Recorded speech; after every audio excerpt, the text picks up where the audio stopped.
제가 성도님들과 함께 신앙생활을 하면서 발견하게 된 점이 한 가지가 있는데, 하나님의 관점을 먼저 생각하기보다는 자신들의 뜻에 의해서 더 많이 움직여지고 있다. 오늘 우리가 읽은 본문은 유대인의 사내들인 공회에서 신문을 받고 서 있는 베드로와 사도들의 담대한 모습을 우리에게 증언하고 있습니다. 사내들인 공회는 바로 이 사건 50여일 전에 예수님을 재판하고 십자가에 못 박기로 결정했던 바로 그 공회입니다. 근데 사도들은 그들의 위협에 조금도 굴하지 아니하고 너희가 나무에 달아 죽인 예수를 우리 조상의 하나님이 살리시고 구주로 삼으셨다고 선포했습니다. 그러자 사내들인 공회는 사도들을 죽이고자 했습니다. 근데 바로 그때 가말리엘이라고 하는 율법사가 중재를 합니다. 이 사상과 이 소행이 사람으로부터 났으면 무너질 것이요 하나님께로부터 났으면 하나님을 대적하는 자가 될까 하노라. 여기서 우리가 매우 중요하게 보아야 될 표현이 한 가지 있는데, 하나님께로부터 났으면 이라는 말씀입니다. 하나님의 관점으로 다시 볼 것을 요청한 겁니다. 그곳에 모였던 사람들 모두가 다 하나님의 이름으로 세움을 입은 종교 지도자들이었습니다. 그러나 정작 그들은 천하보다도 귀한 이 사람의 생명을 다루는 그 중요한 일을 결정할 때에 전혀 하나님을 생각하지 않고 있었습니다. 그들이 노해서 사도들을 죽이고자 한 것은 사도들 때문에 자신들이 지금까지 누리고 있는 모든 기득권과 명예가 도전받게 될지도 모른다는 시기심 때문이었습니다. 그들은 이 사건이 하나님께로부터 온 것이냐 묻지 않았습니다. 사내들인 공회의 종교 지도자들은 자신들의 입장과 생각을 합리화하기 위해서 하나님의 이름을 이용만 했지 실상은 전혀 하나님을 생각하지 않았습니다. 여기서 우리는 신앙생활이 무엇인가 하는 것을 다시 한번 생각하게 됩니다. 신앙생활은 매일 매 순간 매 사건을 대할 때마다 하나님의 관점에서 생각하고 행동하는 것을 말하죠.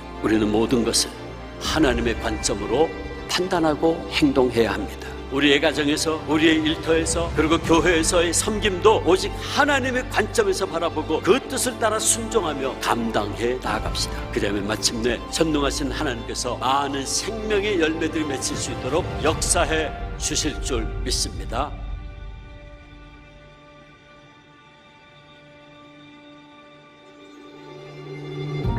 비바람이 앞길 막아도 나는 가리 주의 가리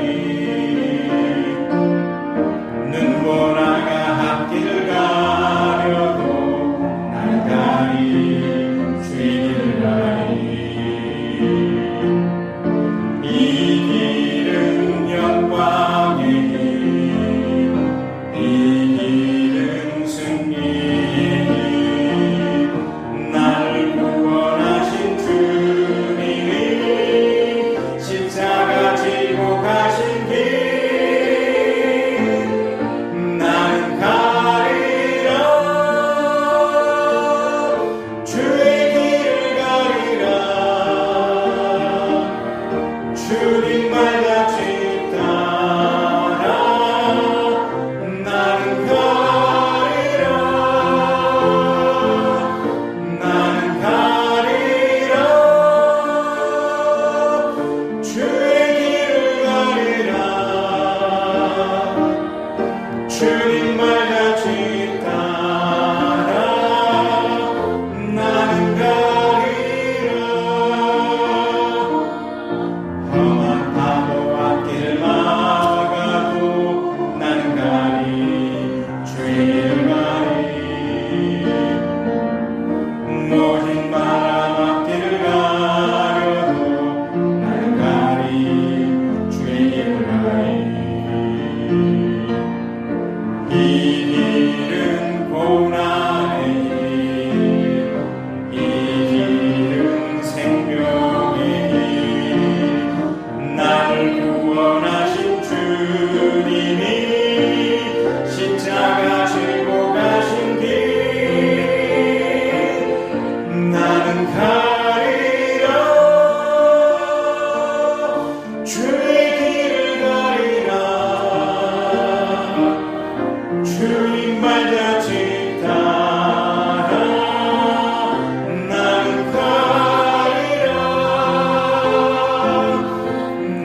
주님 말같이 따라 나는 가리라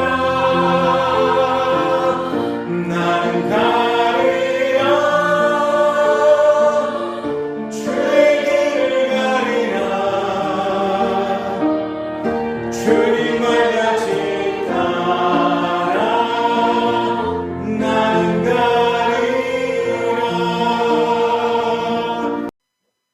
사랑과 은혜가 풍성하신 하나님 아버지, 제 많은 저희를 자녀 삼아 주셔서 주님 주신 은혜를 누리며 살게 하시고 오늘 또 이렇게 거룩한 주일을 맞아 아버지 앞에 나와 예배 드리게 하심을 감사드립니다. 우리가 주님을 믿는다 하면서도 주님 말씀 안에 온전히 거하지 못하고 내 생각과 내 욕심을 따라 살 때가 많은 어리석은 존재임을 잘 알기에 이렇게 또 하나님 아버지의 은혜로 우리의 마음을 정결케 하여 아버지의 뜻에 합당한 자녀로 거듭나기를 원하오니 이 시간 성령께서 우리와 함께하여 주시어서 말씀으로 찾아오시는 하나님 아버지를 만나고 경험하는 귀하고 복된 예배의 시간 되게 하여 주시옵소서. 하나님 아버지, 주님은 우리 삶에 필요한 것들을 이른 비 늦은 비로 적절히 공급하여 주시고 한결같은 사랑으로 우리를 지키시고 도우시는 우리의 참 아버지십니다. 하지만 우리는 세상 일이 바쁘다는 핑계로 때로는 세상 것에 마음을 뺏겨 주님 앞에 바르고 참된 자녀로 살지 못했던 때가 너무나도 많았음을 고백합니다. 우리의 죄를 용서하여 주시고 우리의 비뚤어진 이 심령을 주님 고쳐 주시옵소서. 하나님을 우리 삶의 중심으로 모셔드릴 때 우리 삶의 모든 것이 바로 세워지고 채워지는 역사가 있을 것임을 믿고 주님만 바라보며 주님 뜻에 순종하는 우리들 되게 하여 주시옵소서. 사랑의 아버지 하나님, 우리가 살아가고 있는 이 땅을 축복하여 주시옵소서. 오랜 시간 계속되는 코로나 팬데믹의 상황 속에서 많은 사람들이 절망하고 낙담하며 살아가고 있습니다. 그러나 믿는 저희들, 우리의 기도와 간구에 귀 기울이시고 응답해 주시는 주님이심을 알기에 이 세상 천지 만물을 주관하시는 하나님 아버지께 기도합니다. 주님, 이 땅을 건져주시고 회복시켜 주시옵소서. 어려움 속에서도 마음의 소망을 잃지 않게 하시고 인내하고 견뎌내어 더욱 강하고 굳세게 되는 변화를 경험하게 하여 주시옵소서.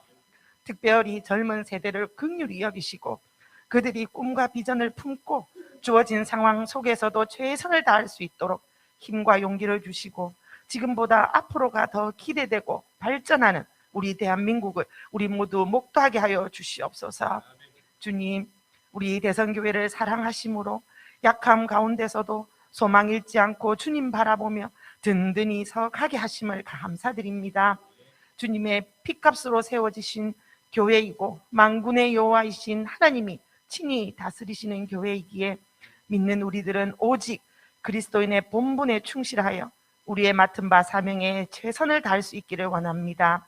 말씀 묵상과 기도로 무장하여 우리 앞에 놓인 수많은 영적 전쟁에서 늘 승리할 수 있게 하시고 특별히 주님을 알지 못하는 영혼들을 애통하는 마음으로 바라보면서 길 잃은 한 마리 양을 애타게 찾으시는 예수님의 마음으로 그들에게 주의 사랑을 전하고 증거하게 하여 주시옵소서. 이를 위해 우리가 한 마음으로 기도하며 나아갈 때 우리 안에 성령 충만의 감격이 넘치게 하시고 주님의 신실하시고 자비로우신 은혜로 영혼 구원의 결실이 맺히는 축복을 우리 모두 경험하게 하여 주시옵소서. 세워주신 세계의 목장을 통해서도 믿음의 교제가 끊이지 않게 하시고 하나님의 능력과 축복에 대한 간증이 넘쳐나게 하시어 각 사람 모두가 주님의 제자로 세워지는 교회 되고 주님 바라보시기에 한없이 기뻐하는 우리 대선교회 되게 하여 주시옵소서. 주님, 또 우리 교회에서 작지만 기도로 돕고 있는 선교사님들과 선교 단체를 기억하시고 하나님의 크신 사랑으로 축복하여 주시기를 간절히 기도드립니다. 주님 맡기신 사명을 귀하게 여기며 몸과 마음을 들여 충성하는 그들의 가정과 사역 위에 주님의 놀라우신 은총이 날마다 더해지고 복음의 열매가 풍성히 열리는 축복이 임하게 하여 주시옵소서. 특별히 오늘 우리 교회를 찾아와 주신 서지마 목사님에게도 주님 늘 함께 하시고 주님의 한량없는 사랑과 은혜를 풍성히 부어주시기를 원합니다.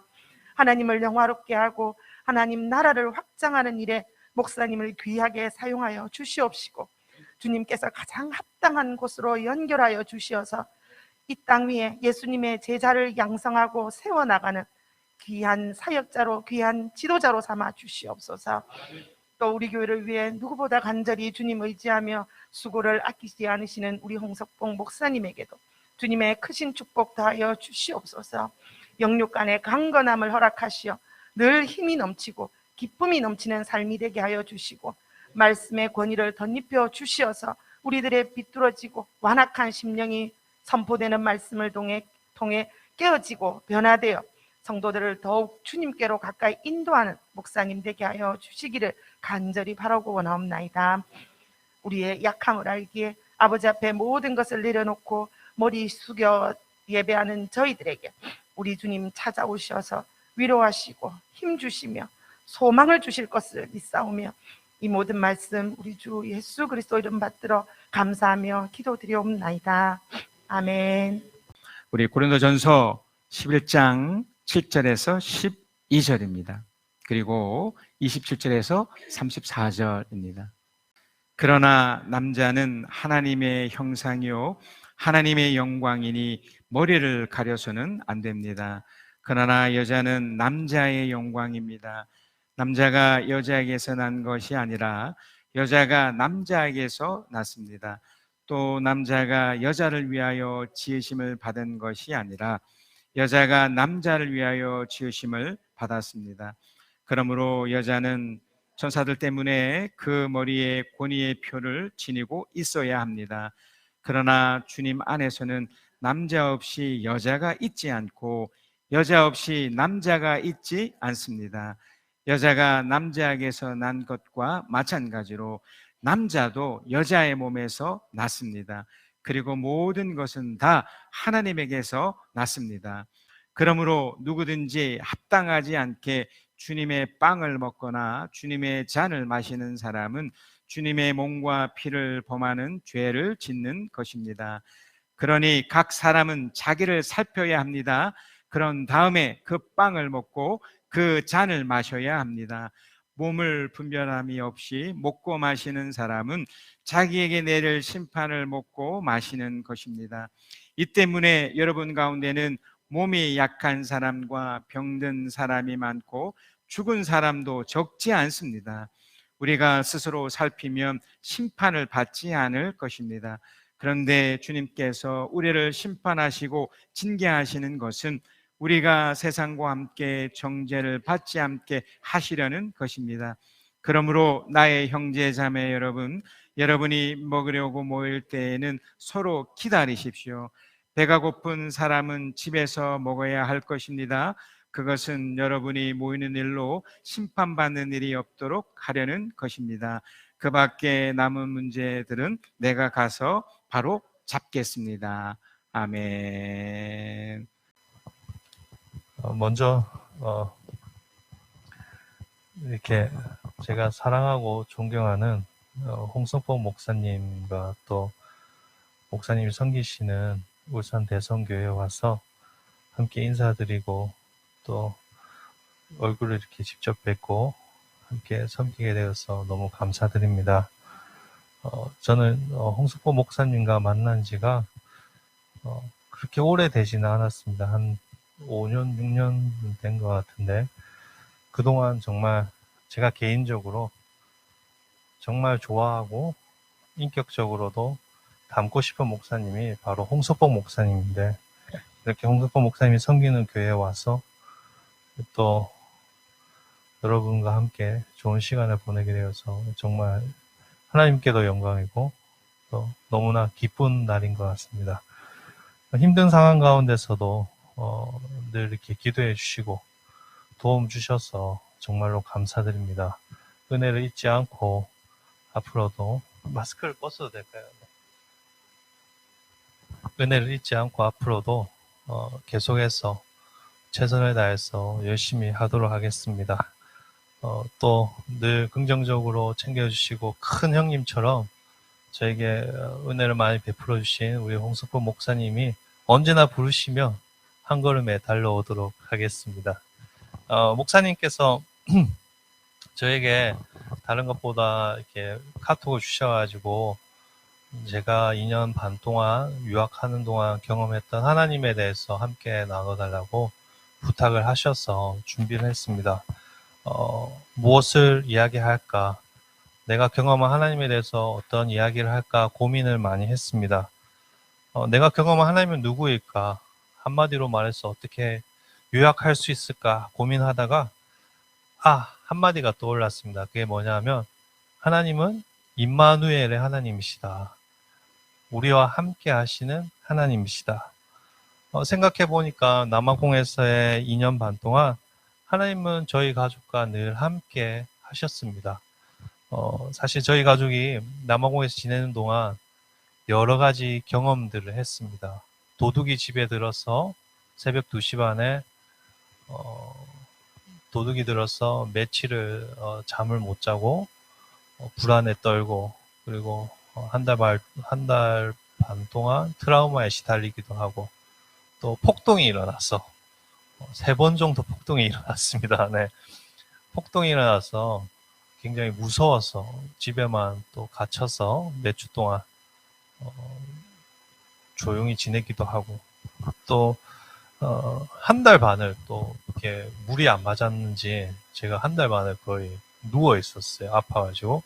그래서 그런 경험도 하고 또 코로나 때문에 또 2만 명이 되니까 이제 많을 때는 10만 명까지 되고 확진자가 2만 명, 적을 때 2만 명. 지금은 한국보다 더 작아졌어요. 아주 특이하게 그렇게 됐는데 그럴 때는 또 코로나 때문에 돌아다니지도 못하고 집에만 있고 여러 가지로 한국에서 전혀 경험할 수 없는 다양한 일들을 경험했습니다. 그래서 가끔은 두렵고 무섭고 또 외롭고 심지어 이제 도둑이 들었을 때는 도망치고 싶더라고요. 한국으로 돌아가 버릴까, 공부하지 말까 그런 생각도 들고 그런데 그때마다 하나님께서 생각해 보니까 늘 저희 가족과 함께 하셨던 것 같습니다. 네. 다양한 방법으로 저희 가족을 위로해 주시고 또 격려해 주시고 또 어려움과 외로움을 이기고 유학 생활을 잘 마무리할 수 있도록 하나님이 늘 함께 해 주셨습니다.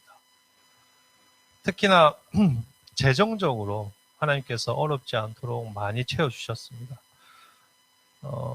사실 제가 남아공 갈 때 걱정이 많이 됐습니다. 왜냐하면 재정적인 부분이 전혀 준비된 게 없었기 때문입니다.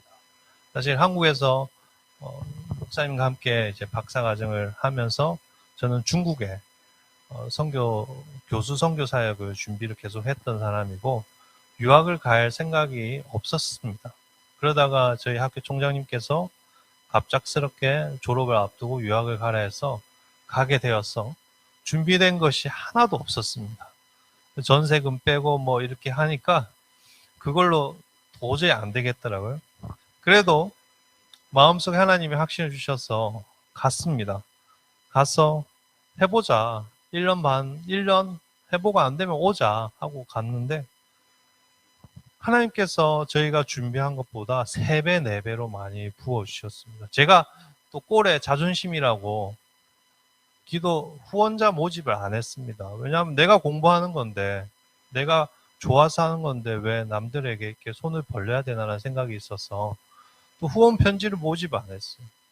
그런데 하나님이 이것저것 여러 손길을 통해서 채워주시고 입히시고 먹이시고 우리 삶 가운데 큰 복을 주셨습니다. 그래서 2년 반을 이렇게 유학을 잘 마치고 돌아오게 되었습니다. 모든 것이 하나님의 은혜였습니다. 이 하나님의 은혜를 여러분과 함께 나누기 위해서 이렇게 준비를 했습니다. 하나님은 언제나 우리와 함께 하시는 하나님이십니다. 네, 그 하나님께서 저와 함께 하신 하나님께서 여러분과도 함께 하실 것이라고 믿습니다. 네, 하나님은 자녀된 우리를 방치하시지 않으시고 늘 신경 써주시고 간섭하시고 챙겨주시는 하나님이십니다. 우리와 함께 하시는 그 하나님이 우리 대성교회 성도 여러분과도 늘 함께 하셨으면 좋겠습니다. 네, 제가 그래도 끝은 성경 구절로 마무리하려고 한 절을 준비를 했는데 함께 읽어 보시면 좋겠는데 성경이 달라서 괜찮을까 모르겠네요. 네.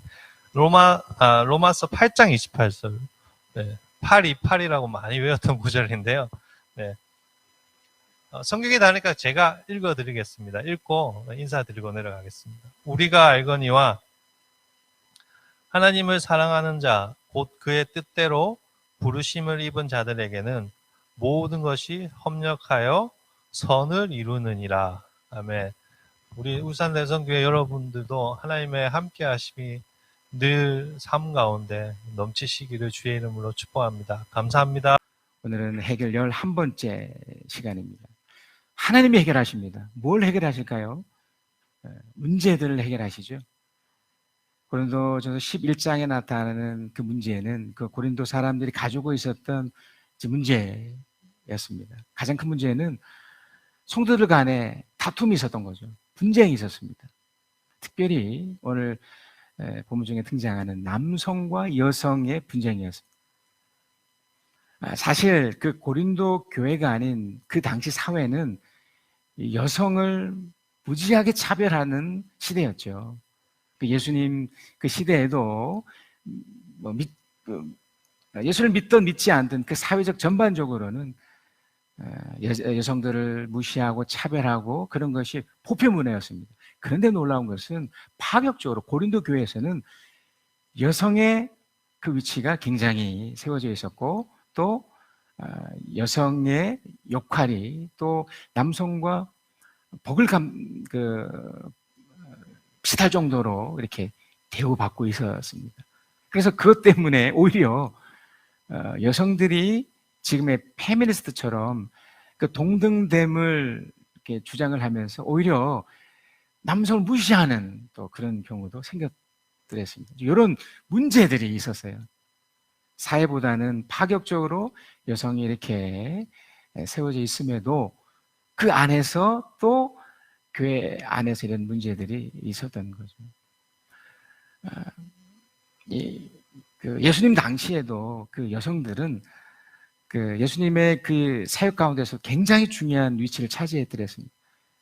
예수님이 부활했을 때 그 부활의 첫 목격자들이 남성들은 다 숨어서 도망하고 비겁하게 사라졌었는데 그 부활의 첫 목격자가 막달라 마리아를 비롯한 여성들이었거든요. 그리고 초대교회에서 그 유명한 브루스길라와 아굴라라는 이름이 등장을 하는데 거기에 브루스길라라는 그 유대교 그쪽 여성이었습니다. 먼저 이름이 등장을 해요. 그리고 마가의 다락방에서 함께 모였던 약 120명 중에 100여 명이 여성이었어요. 이게 놀랍죠.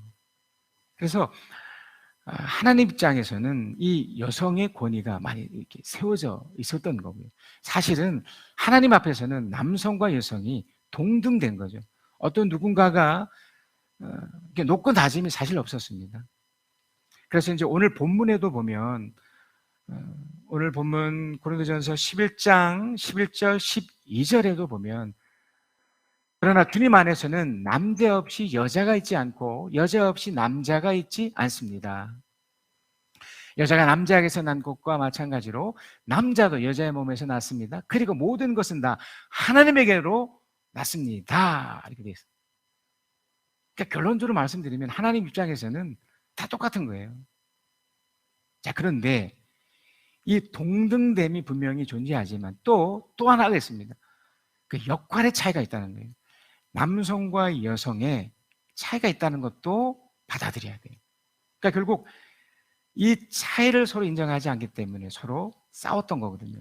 지금 시대도 뭐 페미니스트도 일어나고 또 반대로 남성 우월주의가 너무 또 강력해서 함부로 여기는 또 그런 것들도 생겼거든요. 그건 동등됨을 넘어서서 그 차이, 그 역할의 차이를 서로 인정하지 않기 때문에 그렇습니다. 그래서 이 부분을 이해를 하면 서로 싸우거나 이런 것들이 없어질 수 있는 거죠. 그 당시에는 그 여성들이 너울을 섰습니다. 그 썼던 이유가 이제 밝혀지긴 했지만 지금은 우리 기독교에서는 여성분들이 노후를 쓰지 않습니다. 천주교에서는 이게 남아 있어요. 그래서 여성들은 이렇게 노후를 쓰게 되는데 우리 고린도전서 11장 7절에서 10절을 보면 그러나 남자는 하나님의 형상이요 하나님의 영광이니 머리를 가려서는 안 됩니다. 그러나 여자는 남자의 영광입니다. 그러니까 이 노후를 쓰는 이유가 이제 있는 거예요. 자, 8절을 보면 남자가 여자에게서 나는 것이 아니라 여자가 남자에게서 났습니다. 지금 이것은 열등하다고 지금 바울이 말하고 싶은 것이 아니고 뭔가 차이가 있다는 걸 좀 말하고 싶은 거거든요. 9절을 봅니다. 또 남자가 여자를 위하여 지으심을 받은 것이 아니라 여자가 남자를 위하여 지으심을 받았습니다. 자, 10절. 그러므로 여자는 천사들 때문에 그 머리에 권위의 표를 지니고 있어야 합니다. 이 권위의 표가 이 너울이었어요. 그러니까 이게 어떤 상징적인 의미죠. 그러니까 여성은 누군가로부터 영향을 받는다는 거죠. 가장 궁극적으로는 하나님인데 하나님의 그 창조의 질서 속에 남성을 먼저 세우시고 거기에 여성을 이렇게 만드셨던 거예요. 이거는 서로 열등의 관계가 아니라 동등된데 차이 때문에 이렇게 하신 거예요. 자, 그래서 이 과정에서 그 창조 때 하와의 어떤 치명적 실수가 하나 있었습니다. 그게 뭐냐면 자기가 결정을 했던 거예요. 그러니까 창조 질서 속에서 하나님은 그 아담에게는 책임을 부여하셨어요. 그리고 이 하와에게는 그 역할 속에서 돕는 것을 하게 하셨어요. 근데 이것이 만약에 이렇게 혼합이 되거나 이것이 만약에 바뀌어지면은 이상하게 돼요. 그것의 대표적인 것이 뭐냐면 동성애예요, 동성. 남성과 여성의 역할이 뒤바뀐 거예요.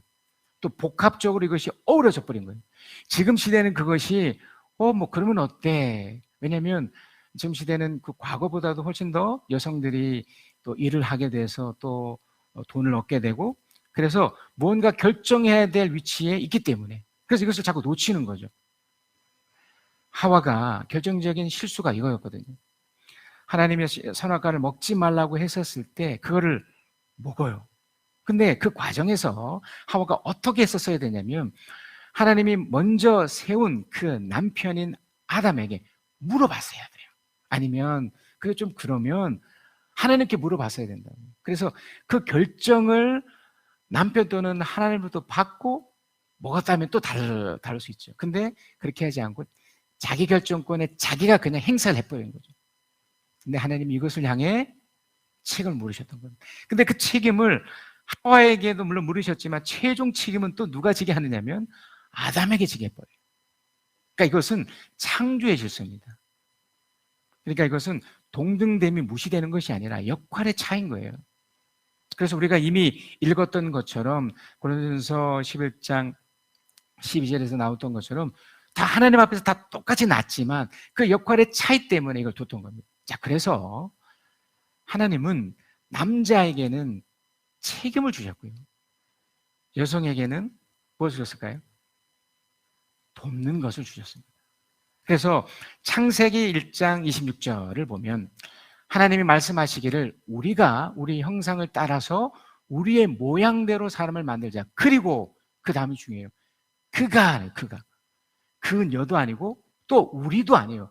그라는 단수예요. 단수. 그가 누굽니까? 아담. 그러니까 남성을 대표하는 이게 열등의 의미가 아닙니다. 한 번 더 말씀드립니다. 창조 질서 속에 그가요. 그가 바다의 고기와 공중의 새와 땅 위에 사는 온갖 들짐승과 땅 위에 기어다니는 모든 길짐승들을 다스리게 하자. 그래서 원래 이 주체가 또 누군가요? 하나님이죠. 최종 책임은 사실 하나님이 지는 거고 그거를 아담에게 부여하셔서 그 하나님의 그것을 그 아담이 위임받아서 책임지도록. 그럼 어떤 거죠? 모든 길짐승들 잘 다스리지 못하면 그것에 대한 책임을 묻겠다는 거예요. 그거를 하와가 아닌 아담에게. 그러면 이 아담이 그렇게 하면 이 하와는 뭘 하는 거죠? 그 아담이 그렇게 할 수 있도록 돕는 거예요. 그래서 하나님 시각에서는 이게 큰 그림인 거죠. 함께 하는 것이 되는 거예요. 그래서 미혼의 남성이 미혼의 먼저 봅시다. 미혼의 여성이 미혼의 남성을 찾을 때 가장 우선순위로 봐야 될 게 외모보다 다른 어떤 것보다 책임감이에요. 책임감. 그 사람이 아내 또는 자녀에게 또 하는 일터의 그 일 속에 책임질 수 있는 사람인가를 보면 됩니다. 또 미혼의 여성이 또 미혼의 남성을 고를 때 우선순위로 볼 게 얼마나 잘 돕는 사람인가를 보면 돼요. 부모를 돕고 친구를 돕고 하는 일을 잘 돕는 사람. 오늘 보면 됩니다. 그래서 이제 부부가 이렇게 되었을 때 그 남편을 돕기 위해서 또 아내를 돕기 위해서 참 좋은 해결책, 좋은 방법이 뭐냐면 남편을 위해서는 남편이 스스로 결정할 수 있도록, 그래서 스스로 책임질 수 있도록 도와주면 돼요. 그러니까 요즘은 좀 시대가 그래서 이제 남편이 또 집에 있는 경우도 혹 있을 수 있잖아요. 그럼에도 남편을 세워야 돼요. 그러니까 자기가 밖에 이제 아내분이 밖에서 돈을 벌고 이렇게 한다 할지라도 그것을 이제 남편이 스스로 결정하고 그렇게 할 수 있도록 배려한다면 남편은 그 결정이 있기 때문에 자기가 책임져야 되는 그런 하늘로부터 받은 그런 부여된 것이 있기 때문에 그렇게 해야 되는 거죠. 그래 그렇게 세워준다면 그렇게 할 때 남성은 정말 남성스러움이 됩니다. 또 여성도 마찬가지죠. 여성이 그렇게 잘 할 수 있도록 하려면 그 남성은 이 여성을 목숨 걸고 사랑해야 돼요. 왜 그러냐면 여성은 남자로부터 나왔다는 건 이게 열등한 게 결코 아니라고 말씀드렸죠. 남성보다 여성은 더 사랑받도록 창조화됐어요. 그러니까 그렇게 만들어져 있단 말이에요. 그러니까 여성은 남성 또 하나님으로부터 끊임없는 사랑의 공부를 받으셔야 돼요. 근데 그것이 없으면 그래서 스스로가 결정해서 이렇게 하다 보면 그런 실수를 하게 되고 또 실패할 수 있는 것이 되기 때문에 남성, 그렇게 남편들은 이 여성, 이 아내를 마치 주님이 십자가를 지고 교회를 사랑하셨듯이 그렇게 목숨 걸고 사랑을 하면 아내는 그 사랑을 힘입어서 돕는 사람이 돼요. 마음이 푸근해지고 따뜻해지고 힘이 생겨서 더 잘 섬기고 사랑하는 사람, 남편뿐만 아니라 모든 일을 나는. 그래서 초대교회에 또 고린도 교회에서 그 여성들이 그렇게 세워졌던 그 이유는 그 남성들이 기꺼이 그렇게 목숨을 사랑했기 때문에, 또한 그 여성들이 기꺼이 남성들이 노후를 썼던 것처럼 배려해주고 또 결정하고 책임질 수 있도록 그렇게 서포트했기 때문에 이게 가장 아름다운 그림입니다. 하나님이 주셨던 아름다운 그림이에요. 자, 그런데 이미 말씀드렸듯이 이게 문제가 생겼잖아요. 서로가 또 반목하고 남성은 남성대로 여성은 여성대로 차별하고 무시하고 업신여기고 뭐 이런 것들이 막 팽배가 되니까 이게 안 된다. 그래서 바울이 또 이런 것들을 또 풀기 위해서 했던 거가 무엇이냐면 바로 성찬이었습니다. 그 당시의 성찬은 함께 이렇게 밥을 먹는 거였기 때문에 지금처럼 성찬식을 따로 만들지는 않았더랬습니다. 초대교회에서 유대인들은 그 안식일 제도가 있었기 때문에 주로 토요일 날 모였는데, 그러니까 유대인들이죠. 그러니까 안식을 해야 됐어요. 그러니까 일을 못 하게 됐죠. 비록 고린도 교회였지만 그 당시에 그곳에 있었던 유대인들도 아마 그걸 지켰을 겁니다. 그렇기 때문에 주일, 그러니까 일요일에 모임을 가지려면 주로 저녁에 모일 수밖에 없었죠. 왜냐하면 낮에는 일을 해야 되니까. 근데 그곳에는 뭐 남성, 여성도 있지만 다양한 계층들이 있었기 때문에 저녁에 오는 시간이 다 달랐던 거죠. 그래서 주로 먼저 이렇게 만찬을 했던 거예요. 먼저 밥을 먹고 또 음료를 나누고 이걸 먼저 했던 겁니다. 그런데 먼저 오신 사람들이, 먼저 온 분들이 또 이렇게 먼저 먹었을 거 아닙니까? 근데 나중에 온 사람들을 배려하지 않은 거예요. 바울이 이 부분들을 지적하는 겁니다. 그래서 고린도전서 11장 20절 22절에 보면 그렇지만 여러분이 분열되어 있으니 여러분이 한 자리에 모여서 먹어도 그것은 주님의 만찬을 먹는 것이 아닙니다. 말씀드린 제가 이걸 지적하거든요. 그렇지만 여러분이 분열되어 있으니 여러분이 한 자리에 모여서 21절 먹을 때에 사람마다 제가끔 자기 저녁을 먼저 먹으므로 어떤 사람은 배가 고프고 어떤 사람은 술에 취합니다. 무분별하게 된 거예요. 22절. 여러분에게 먹고 마실 집이 없습니까? 그렇지 않으면 여러분이 하나님의 교회를 멸시하고 가난한 사람들 부끄럽게 하라는 것입니까? 내가 여러분에게 무슨 일을 해야 하겠습니까? 여러분을 칭찬해야 하겠습니까? 이 점에서 내가 칭찬할 수 없습니다. 여러분 이해되십니까? 이렇게 음식을 나누고 함께 먹는 게 얼마나 중요한 걸 아시죠? 우리 주님도 부활하신 후에 제자들과 그 아침에 이렇게 만찬 나눴던 거 여러분 기억하시죠? 그러니까 이 만찬은 어떻게 보면 이 예배의 또 하나의 예배가 돼요. 그러니까 바울 입장에서도 굉장히 소중히 여겨서 이렇게 만찬을 나누는 그 과정에서 이게 누구는 먼저 먹고 누구는 또 취해버리고 또 한쪽은 먹지 못해서 또 화가 나 있고, 그러니 이게 얼마나 잘못된 것이 되겠습니까? 그러니까 함께 나누는 과정에서 막 진짜 또 싸움이 일어나는 거죠. 배고픈 대로, 먼저 먹은 대로. 그래서 바울이 이것을 다시 회복시키면서 해결책으로 제시했던 게 바로 이 성찬의 세 가지 중요한 개념이에요. 이게 먼저는 이게 먹고 마심인데, 성찬은 어떤 의미가 있느냐면 단순히 이렇게 먹는 것이 아니라 예수 그리스도의 죽음을 의미하는 거죠. 지금 우리는 1년에 한 4-5번 정도를 이렇게 성찬식을 하지 않습니까? 그때는 매주마다 이렇게 먹을 때마다 주님의 죽으심과 십자가, 우리가 이곳에 이렇게 모여서 이렇게 살아가는 모든 이유가 바로 이것 때문이다. 이렇게 먹는 것도 바로 이것 때문이다. 우리가 예배 후에 우리가 지금 함께 먹을 수는 없지만 또 이렇게 식당에 가서 이렇게 또 먹지 않습니까? 이것도 이거예요. 우리 주님이 날 위해서 십자가에 죽으시고 부활하신 거구나. 되새기고 기대하는 거죠. 그리고 또 하나가 뭐냐면 바로 주님이 다시 오실 것을 기대하는 거예요. 자, 고린도전서 11장 26절입니다. 그러므로 여러분이 이 빵을 먹고 이 잔을 마실 때마다 주님의 죽으심을 그가 오실 때까지 어떻게 하는 거죠? 선포하는 것입니다. 이건 어떤 의미냐면 이 모임에, 이 만찬의 자리에 또 누군가가 와야 된다는 거예요. 나는 이미 구원을 나는 이미 영혼 구원 받았죠. 하지만 이 자리에 그 참여하는 분들 중에서는 혼자 오는 분들도 많았을 거라고.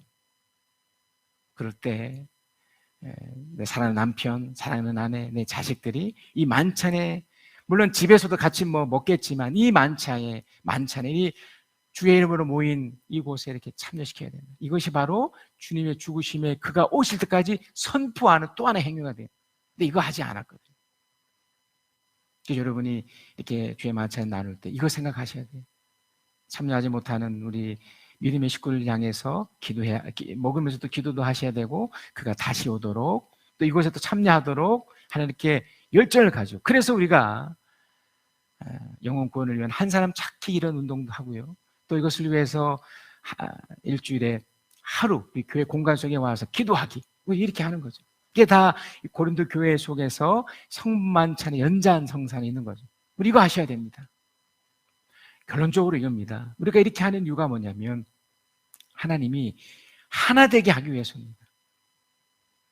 성만찬하는 것도 그렇고 예배도 그렇고 하나님이 우리를 하나 되게 하기 위해서 그렇게 하는 거죠. 그래서 이 하나됨을 위해서 우리는 나 자신을 살펴야 돼요. 우리 고린도전서 11장 28절에서 31절입니다. 그러니 각 사람은 자기를 살펴야 합니다. 그런 다음에 그 빵을 먹고 그 잔을 마셔야 됩니다. 이게 얼마나 무서운 줄 아세요? 이게 만약에 그렇게 되지 않으면 29절에 몸을 분별함이 없이 먹고 마시는 사람은 자기에게 내릴 심판을 먹고 마시는 것입니다. 그러니까 여러분 성찬식에 참여는 이것을 뛰어넘어서 우리가 먹고 마시는 그 모든 것 속에 우리가 이전에 하나님의 영광을 위하여 하라라고 했지 않습니까? 이것이 하나님 기뻐하시는 것인지 하나님의 영광이 되는 것인지 한번 분별해서 하라고 말씀을 우리에게 가르쳐주고 있는 거지 않습니까? 그러니까 그런 것들이 하지 않은 채 그냥 내가 함부로 여기고 내가 함부로 살아버리고 또 이것이 다른 사람들에게 어떤 믿음에 영향을 주지 못하게 됐을 때는, 자 30절, 이것 때문에요. 여러분 가운데는 몸이 약한 사람과 병든 사람도 많고 죽은 사람도 적지 않습니다. 바울이 믿는 사람에도 이런 좋지 못한 결과도 있을 수 있다는 걸 지적해 줬던 거예요. 우리도 마찬가지 않겠습니까? 여러분 이 예배에 참여하고 성찬에 참여하고 이렇게 먹고 마시고 이렇게 나누는 이것이 얼마나 강력한 축복이 되기도 하고 이것을 잘못했었을 때 하나님의 심판이 될 수 있다는 것을 명심하셔야 하셔야 됩니다. 절대로 이것을 가볍게 여기서는 안 되는 거죠. 우리 시간 한번 결단을 하셨으면 좋겠습니다. 여러분, 하나님께서 여러분 각자에게 하신 말씀이 있으십니다. 우리는 남성일 수 있고 여성일 수 있는데 우리는 서로 존중하고 순종하고 사랑하는 관계가 되어야 됩니다. 그리고 주님 안에서 이렇게 먹고 마실 때 성찬에 참여할 때는 자신을 살피고 하나 됨의 노력을 해야 합니다. 그래서 여러분 한번 마음을 이렇게 다잡으시면서 우리가 늘 말씀 들으신 후에 스스로 이렇게 결단을 하시듯이 하나님 저는 믿음으로 살겠습니다. 나는 또 최선을 다해서 주님 보시기에 기뻐할 만한 사람으로 살겠습니다. 우리 이런 기도 우리 하나님께 드리시겠습니다. 오늘 주신 말씀 가운데 마태복음 18장 10절 14절 말씀을 제가 읽습니다. 너희는 이 작은 사람들 가운데서 한 사람이라도 업신 여기지 않도록 조심하여라. 내가 너에게 말한다. 하늘에서 그들의 천사들이 하늘에 계신 내 아버지의 얼굴을 늘 보고 있다. 너희는 어떻게 생각하느냐? 어떤 사람에게 양 100마리가 있는데 그 가운데 한 마리가 길을 잃었다고 하면 그는 99마리를 산에다 남겨두고서 길을 잃은 그 양을 찾아 나서지 않겠느냐? 내가 너에게 말한다.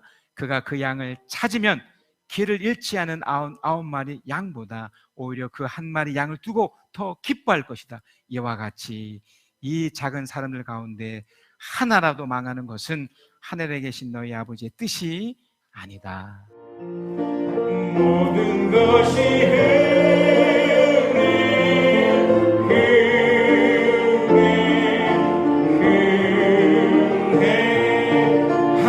하나님은 내 삶에 당연한 건 하나도 없었던 것은 모든 것이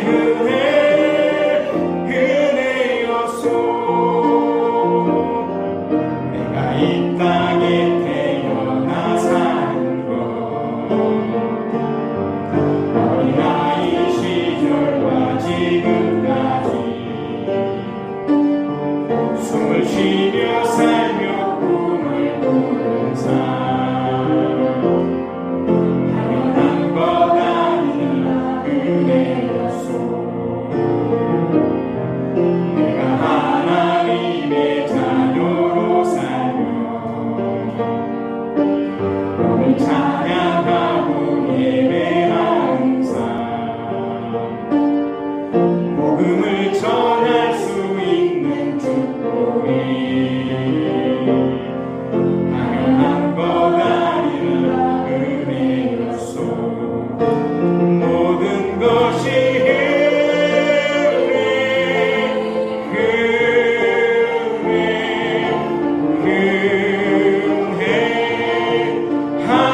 하나님은 내 삶에 당연한 건 하나도 없었던 것은 모든 것이 은혜였소.